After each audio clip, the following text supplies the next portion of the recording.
सभी साथियों को नववर्ष 2024 की ढेर सारी शुभकामनाएं।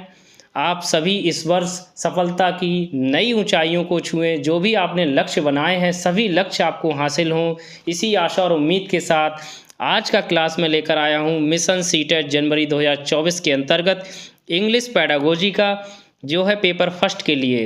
अगर आप पेपर 2 भी देने जा रहे हैं तो भी आप इस वीडियो को देख सकते हैं, क्योंकि इसमें है टॉप 30 MCQ जो बेस्ड है आपके PYQ पे। तो बिना किसी देरी करे हुए शुरू करते हैं। और एक रिक्वेस्ट आपसे कि इस चैनल को सब्सक्राइब करें, शेयर करें, वीडियोज़ को लाइक करें। Question number 1, CALP calf stands for academic language proficiency. अब आपको ये बताना है कि इसमें सी की फुल फॉर्म क्या है। मतलब ए का तो एकेडमिक हो गया, एल का लैंग्वेज हो गया, पी का प्रोफिशिएंसी हो गया, तो सी फॉर क्या होगा। ऑप्शन नंबर 1 है कम्युनिकेटिव, ऑप्शन बी है कंटेंट, ऑप्शन सी है कॉग्निटिव, ऑप्शन डी है कंट्रोल। तो इसका सही आंसर है क्वेश्चन नंबर 1 का right answer option number 3 cognitive. तो CALP stands for cognitive academic language proficiency. Question number 2, the language which is learned from environment without any explicit teaching. Option second language, option 2 है third language, option 3 school language, option 4 first language. Question number 2 का right answer है option number 4 first language. Explicit teaching वो होती है जहाँ पर teacher की directed teaching method है, यानी टीचर डायरेक्टेड टीचिंग मेथड कौन सी होती है, एक्सप्लिसिट टीचिंग। और जो आपकी इन्वायरमेंट से यहाँ पे सीख रहा है वो लैंग्वेज कौन सी होती है, फर्स्ट लैंग्वेज, जिसमें एक्सप्लिसिट टीचिंग की मेथड की कोई आवश्यकता नहीं होती है। क्वेश्चन नंबर 3 है pedagogical grammar means that. Option 1 begin from form and move on to use, option 2 teaching through immersion, option 3 all grammar teaching should be rule focused, option 4 teaching grammar in context। तो question number 3 का right answer है option number 4 teaching grammar in context. अगर बच्चे को grammar क्या करती है, आपको हेल्प करती है लर्नर को क्या करने में, बोलने और लिखने में करेक्ट लैंग्वेज के रूप में। तो यहाँ पे क्या है, कॉन्टेक्स्ट में अगर ग्रामर पढ़ाएंगे तो आप रियल लाइफ से उसको जोड़ पाएंगे, कनेक्ट कर पाएंगे, इससे वो आसानी से सीख पाएगा। क्वेश्चन नंबर 4 है when the teacher quietly observe the student during a collaborative grammar activity the activity plays a role. Option 1 diagnostic, option 2 है evaluative, option 3 interactive, option 4 record keeping. तो क्वेश्चन नंबर 4 का सही आंसर है option number 1 diagnostic role. Teacher क्या कर रही है वहाँ पे, एक डायग्नोस्टिक रोल कर रही है। क्वेश्चन नंबर 5 है when a child learns a language naturally without much practice it is called. Option 1 language adaptation, option 2 language learning, option 3 है लैंग्वेज एक्विजिशन, ऑप्शन 4 है लैंग्वेज जनरलाइजेशन। तो क्वेश्चन नंबर 5 का right answer है option number 3 language acquisition, यानी भाषा अर्जन करना। तो इसमें किसी ज़्यादा प्रैक्टिस की आवश्यकता नहीं होती, आसानी से बच्चा सीख जाता है। क्वेश्चन नंबर 6 है कॉन्टिन्यूस कॉम्प्रीहेंसिव एवेल्यूएशन इज, यानी CCE। Option 1 continuous testing, option 2 continuous assessment, option 3 assessment of learners while learning, option 4 periodic conduct of exams। तो क्वेश्चन नंबर 6 का right answer option number 3 assessment of learners while learning, यानी जो भी वो सीखते जा रहे हैं उनकी कंटिन्यू आपको क्या करना है, एवोल्यूशन करना है। और कॉम्प्रीहेंसिव का मतलब ये बच्चों के सभी क्षेत्रों का आकलन करना है, किसी एक क्षेत्र का नहीं है। ऑप्शन नंबर 7 है A teacher brought real life objects like a hammer, a screwdriver and so on to her class. She asked her learners to describe the objects in 5 to 7 sentences. What are the materials in language teaching known as? जो भी वो TLM use कर रही है उसको क्या कहेंगे। Option A है टूल्स, ऑप्शन 2 सेकेंड है लैंग्वेज इनपुट, ऑप्शन 3 है रेलिया, ऑप्शन 4 है टीचिंग इम्प्लीमेंट्स। चूँकि वो रियल लाइफ से जोड़ रही है, यानी रियल ऑब्जेक्ट्स को दिखा रही है, इसलिए क्वेश्चन नंबर 7 का सही answer option number 3 realia. Question number 8 grammar should be taught by. Option A giving clear explanation, option B enabling practice in context, option C, asking students to learn rules, option D, making learners to write written assignments। तो question number 8 का right answer हो गया option number C, asking students to, नहीं, question number 8 का सही answer है option number V, enabling practice in context. Grammar किस में पढ़ाई जाती है? कॉन्टेक्स्ट में पढ़ाई जाती है, इसलिए इसका 8 का सही आंसर हो गया option number V. Question number 9 है राइटिंग इज द, राइटिंग क्या है? Representation of speech sounds.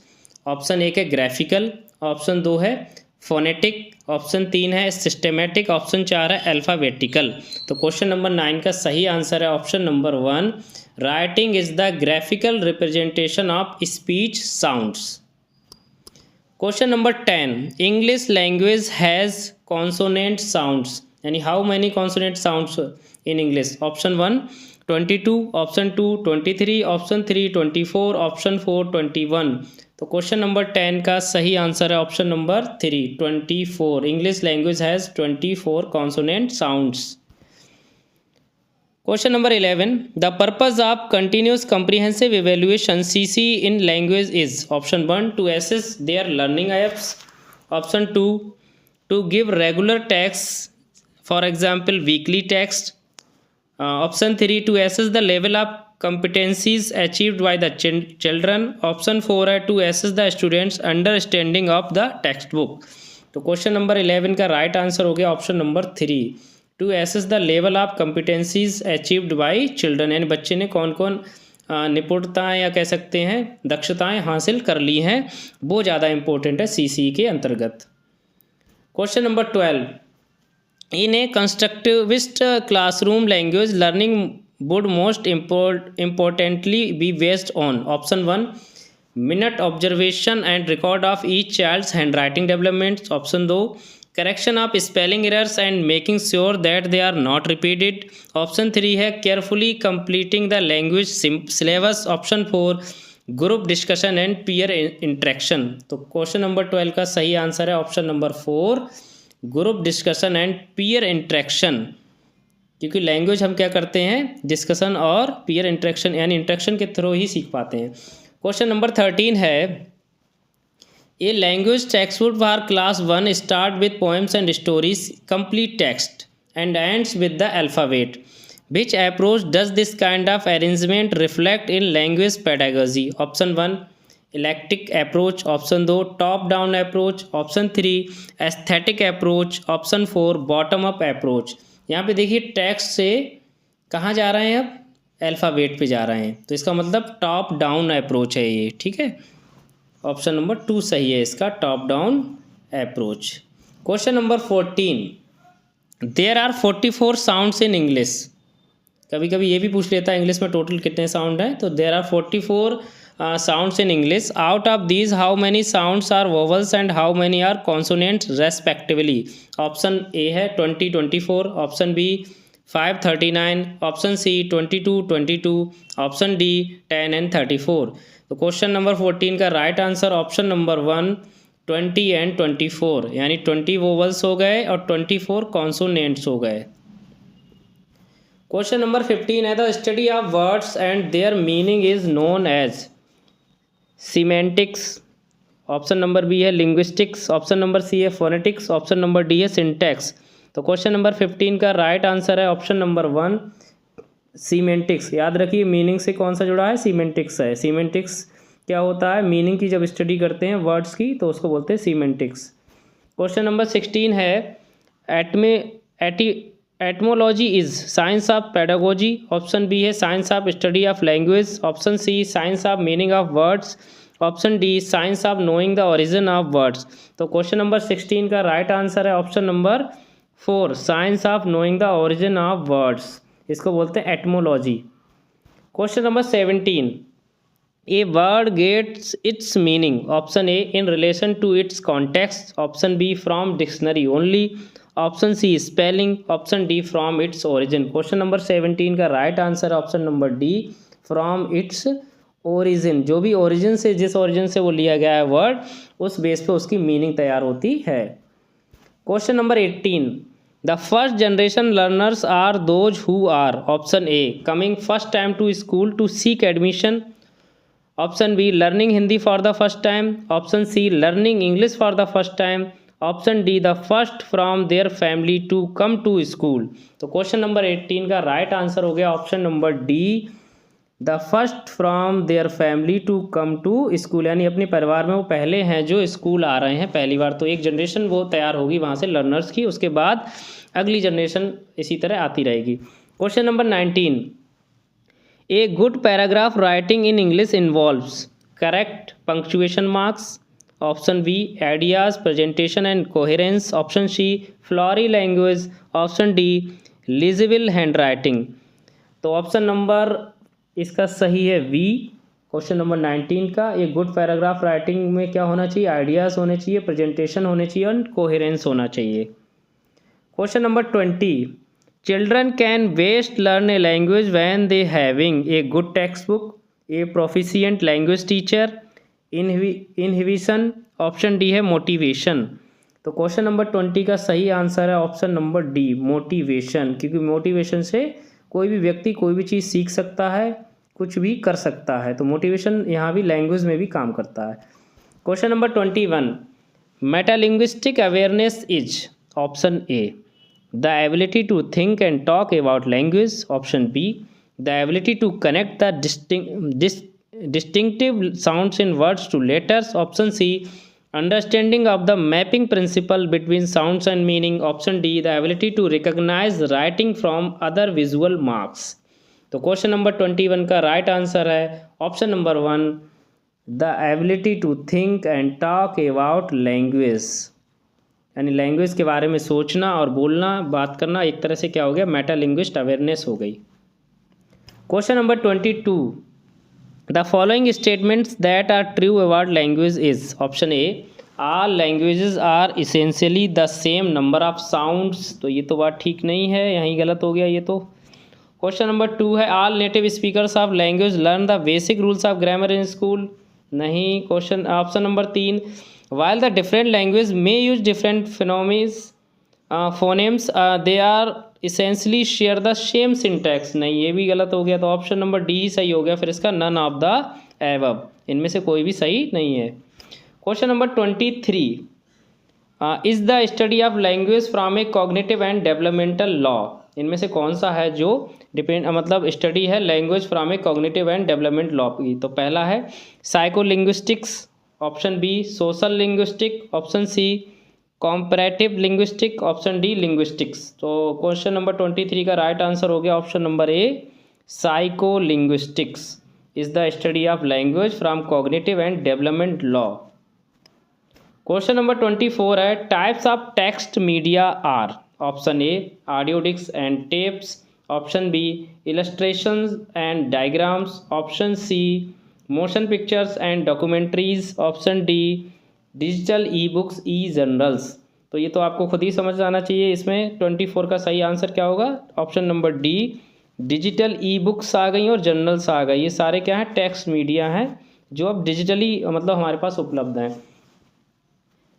Question number 25, students learning a language often lack confidence when speaking due to the language unique pronunciation rules. कहने का मतलब उनका ये है जिन लैंग्वेजेस के यूनिक प्रोनाउंसिएशन रूल हैं उनको बोलने में बच्चे अक्सर क्या होता है उनके कॉन्फिडेंस मतलब लैक रहता है, कम रहता है। One way to overcome this problem is, इससे कैसे निपटा जाए, ऑप्शन ए है children reading aloud in class, option B using game like activities which require, option C strictly verbal interaction in the classroom, option D conducting special speech therapy with a counselor. तो option number 25 question number 25 का सही answer है option number 2 using game like activities which requires, यानी जो भी game like activities हैं जो related हैं उससे उनको कराया जाए, जिससे बच्चों में क्या है एक अवसर मिलेगा उन्हें अपनी बात रखने का और उनमें कॉन्फिडेंस आएगा उस लैंग्वेज को सीखने में। Question number 26, the for student to gain language skills from text book learning should, option एक है correlate with assessment and achievement, option B है lead to using the text book sparingly, option C है expose them to more literary reading, option D become more cost effective compare to a technologically supported course. तो question number 26 का right answer हो गया option number ए, को relate with assessment and achievement. यानी आपकी जो books हैं टेक्स्ट बुक या वहाँ से जो लर्निंग है वो रिलेटेड होती है आपकी कैसी, असेसमेंट और अचीवमेंट से related. Question number 27, while teaching hearing impaired students in an inclusive class it is necessary for a teacher to. यानी जो भी टीचिंग हियरिंग इम्पेयर्ड स्टूडेंट हैं उनके लिए इंक्लूसिव क्लास है, समावेशी कक्षा है जो, उसमें टीचर क्या ऐसा करे। ऑप्शन ए है make sure that they are including science and non verbal signals to strengthen any communication, option B conduct regular a special class for such student, option C be in constant touch with the parents for such students, option D use cue cards to signal the teaching content. तो question number 27 का right answer है option number 1, make sure that they are including science and non verbal signals to strengthen any communication. यानी जो आपके science हैं या non verbal signal अगर उनमें वो मजबूत हो गए तो वो कम्युनिकेट बहुत आसानी से कर पाएंगे। Question number 28, while translating a subject and using the translation in the main stream curriculum the benefit is. Option A है promoting national identity, option B enriching linguistic capability and appreciation, option C enabling teachers who are not competent in the mainstream language to take classes, option B standardising cultural identity. तो question number 28 का right answer हो गया option number 2, enriching linguistic capability and appreciation. Question number 29, the teaching of reading by associating characters और groups of characters with sound is the method. यानी जो भी reading आपकी हो रही है एसोसिएटेड कैरेक्टर से हो और जो ग्रुप हो किसका, साउंड्स का ग्रुप हो, तो ऐसा मेथड कौन सा होता है। ऑप्शन ए है morphemic, option B direct, option C phonic, option D whole language. Question number 29 का राइट आंसर है ऑप्शन नंबर सी फोनिक। यानी the teaching of reading by associating characters और group of sounds with group of characters with sounds is the phonic method. चूँकि sound word आ गया तो phonic तो वैसे ही होना था। Question number 30, the teachers can remediate for the student with language learning difficulties. यानी बच्चे को जो लैंग्वेज लर्न करने में डिफ़िकल्टी आ रही हैं उसके लिए हम रेमेडियल टीचिंग कैसे करेंगे। ऑप्शन ए है focusing on individual progress with individual instructions, option B providing notes that are summarized and simplified, option C initially giving informations as reading only, no writing, option D conduct extra classes for the student to catch up with others। Question number 30 का right answer है option number A, focusing on individual progress with individual instruction. इसी को remedial teaching कहते हैं कि आप जो है जो भी बच्चा जिस स्तर पे है उसके बारे में आपको जानकारी प्राप्त करनी है किस स्तर पे, और उसको उसी बेस पे डायग्नोस करके उसको रेमेडिएट करना है। तो आज के लिए बस इतना ही। हमारे चैनल को सब्सक्राइब करें, वीडियो को लाइक शेयर करें। बहुत बहुत धन्यवाद।